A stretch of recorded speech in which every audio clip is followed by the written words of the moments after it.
Welcome to Stories Podcast. I'm your host, Amanda Weldin. Today's story is called Sour Grapes, an adaptation of an Aesop's Fable written for you by Daniel Hinds. Thanks! Enjoy the episode! Sour Grapes. Once upon a time, in a busy little forest, a young fox named Fina was hungry. In fact, if you asked her, she would say she's more than hungry. She's downright famished, which is just a fancy word for extra super duper hungry. There was plenty of food in the woods, but Fina wasn't that interested in hunting down a mouse or digging up bugs like the other foxes. Sure, she would do it before she starved, but what she really wanted was a nice, fresh piece of fruit. One that was sweet and ripe and so juicy it would run down her mouth and stain her fur. She prowled through the bushes, a sleek orange shadow with a puffy white chest and big pointy ears. Her clever snout twitched and wrinkled at every scent, making her pause and sniff the wind. I smell mice. Ugh. Worms? No thanks. And frogs. Maybe later, for dessert. Fina continued on through the woods until she found a little clearing. Here, the sun could shine in brightly, not blocked by the spreading branches, and vines wound up and around old tree trunks. The little fox paused and sniffed, then again, then a great big huffing, snuffing breath. Fresh fruit, she said, her bushy tail wagging and her pointed ears twitching. It's grapes. Oh, I love grapes. She practically danced up to the vines, but the grapes down by the ground had already all been eaten. She looked up, and there, about halfway up the tree, well above Fina's head, a bunch of grapes were still there, hanging fat and sweet and juicy on the vine. Oh, those look so good, she said. In fact, they look grape. Laughing at her own joke, she circled the tree a few times. The grapes were too high for her to reach. She stood on her back paws, front paws on the bark, but still they were above her. Well, looks like I'm gonna have to change my elevation, she said, elevation being a fancy word for how high you are off the ground. Time for a big, old-fashioned, super-duper fox jump. She backed up, her front getting really low and her butt getting really high, her bushy tail swaying back and forth for balance. In reality, foxes weren't great jumpers, but with their sharp claws, they could land and then scramble up a few extra feet, which was exactly Fina's plan. For the grapes! She hollered, and then ran and jumped as high as she could. She hit the bark of the tree with her claws and scurried up a few more feet. The grapes were just above her now, and they smelled sweeter than ever. They smelled so sweet that Fina started to drool a bit. She craned her clever snout up, and she couldn't quite reach. No! Her paws slipped from the bark, and she spun towards the ground.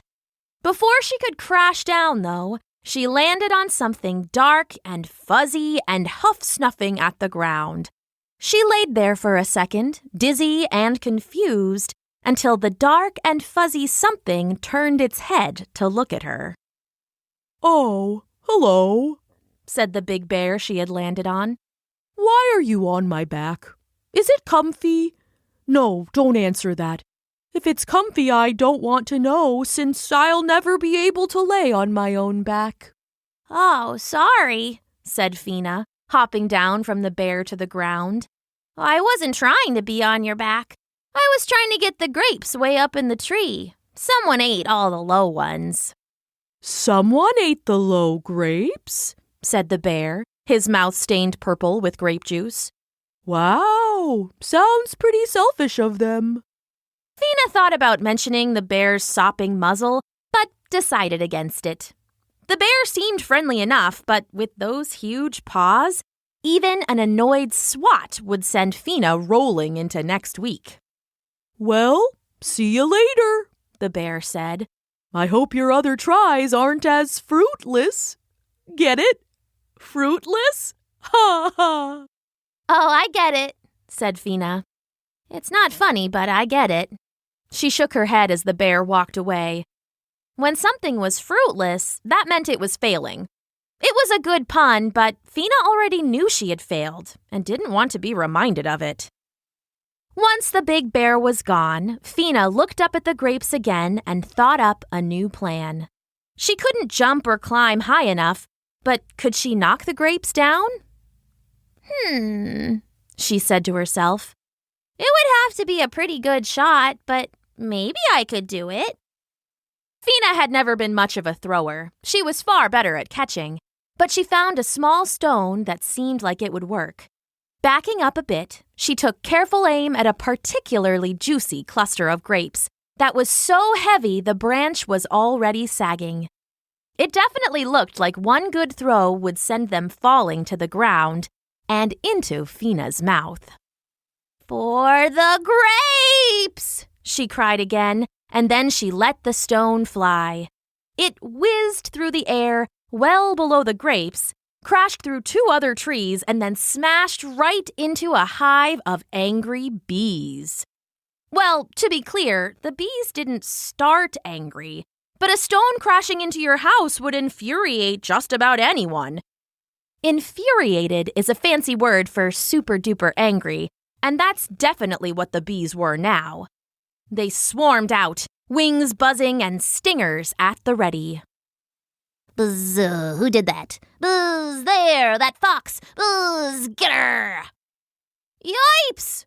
Fina yelped, and then she turned and ran.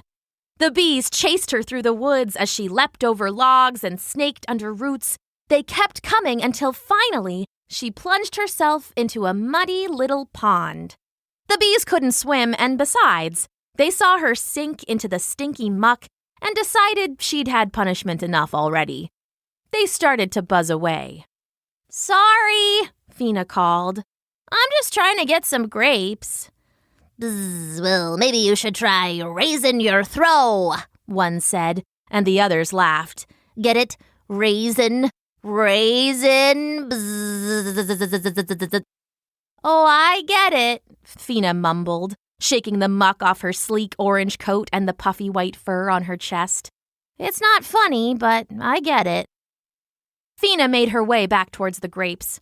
Her stomach rumbled loud and long, reminding her that if she couldn't get one of the bunches down, she'd soon have to go find some worms for lunch.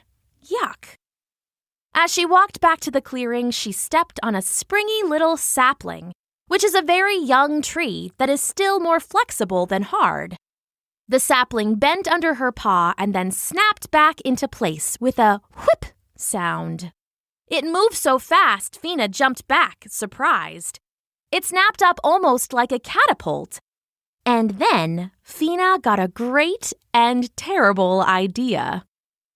She looked around and found the biggest sapling she could find that was still flexible enough to bend back. She pushed and pulled and crawled and heaved and finally got it bent all the way down to the ground, with her right on top of it, claws digging into the dirt to keep herself in place. "Here I come," she said to herself. "For the grapes!" She let go with her claws and the tree whip-snapped itself up, flinging Fina Fox far into the sky. She soared up and up and up. The grapes were above her, just a little more. There! But Fina was still flying. She soared over the grapes and over the tree and into the air.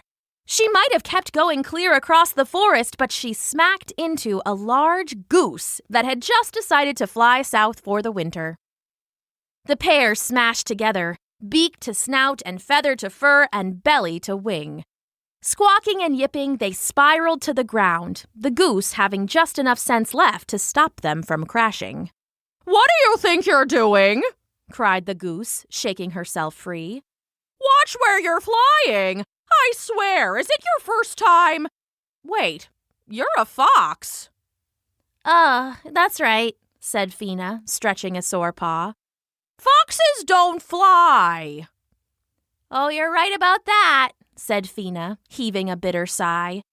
I launched myself trying to get those grapes up there, but it didn't work. I tried jumping and climbing and throwing, and it's worthless. Who cares anyway? Those grapes are probably sour. They're probably sour and bitter and awful, and who cares if I can't get them? I give up. The goose looked from the fox to the grapes and cocked her long neck. But if they're sour, why did you want them so badly?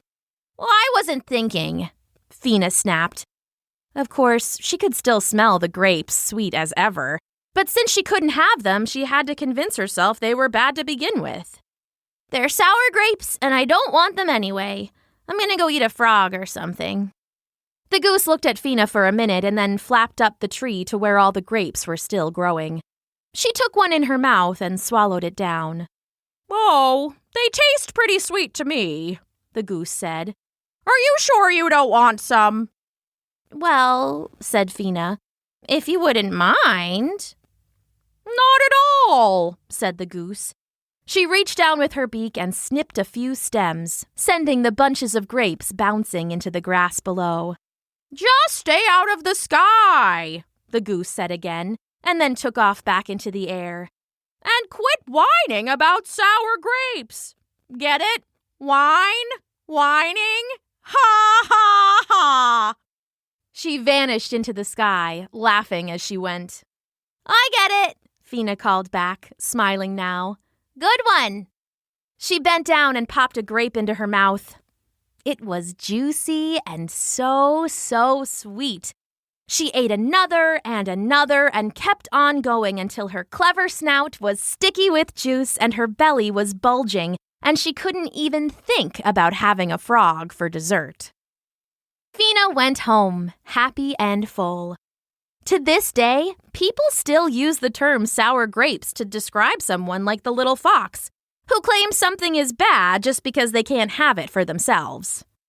But Fina learned that the sweetest things may be hard to get, but they're worth fighting for. The end.